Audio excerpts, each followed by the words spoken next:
ಅಮ್ಮಂಗೆ ನನ್ನ ಟ್ಯಾಲೆಂಟೇ ಗೊತ್ತಿಲ್ಲ. ಬಾ, ತುಂಬಾ ಸಾಕಾಗ್ಬಿಟ್ಟಿದೆ, ನೀರನ್ನ ಕುಡಿಯೋಣ.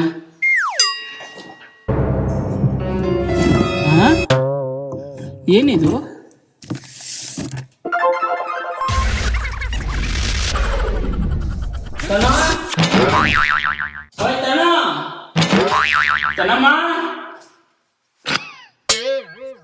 ಯಾಕಪ್ಪ ಕೂತ್ಕೊಂತಿದ್ಯಾ?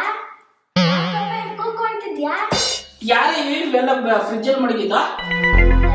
ಯಾರಂತ ನನಗೆ ಹೇಳ್ತೀನಿ. ಫಸ್ಟ್ ನೀನ ಕ್ವಶನ್ಗೆ ಉತ್ತರ ಕೊಡ್ಬೇಕು. ಸರ್ ಆಯ್ತು, ಏನಂತ ಹೇಳು.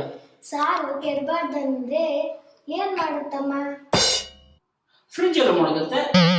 ತರಕಾರಿ ಕೆಡಬಾರ್ದಂದ್ರೆ ಏನ್ ಮಾಡ್ತಮ್ಮ? ಅದನ್ನು ಫ್ರಿಜ್ ಅಲ್ಲೇ ಮಾಡುತ್ತದೆ. ಕೆಡಬಾರ್ದಂದ್ರೆ ಅದನ್ನು ಫ್ರಿಜ್ ಅಲ್ಲೇ ಮಾಡುತ್ತದೆ.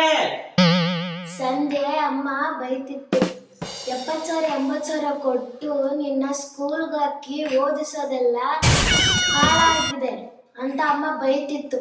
ಅದಕ್ಕೆ ನಾನು ಓದೋದು ಹಾಳಾಗ್ಬಾರ್ದಂತ ಫ್ರಿಜ್ಜಿಗೆ ಮಾಡಿದ್ದೆ.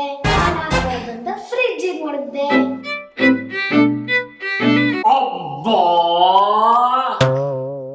ಏನು ತಲೆನಮ್ಮ ನಿಮ್ದೆಲ್ಲ. ಫಸ್ಟ್ ನ್ಯಾಯವಾಗಿ ಓದು, ಹೋಗ. ನಾನೆಂದೇ ಏನು ಸುಮ್ಮನೆ ನಮ್ಮಪ್ಪ ಅಮ್ಮಂಗೆ ನನ್ನ ಟ್ಯಾಲೆಂಟೇ ಗೊತ್ತಿಲ್ಲ.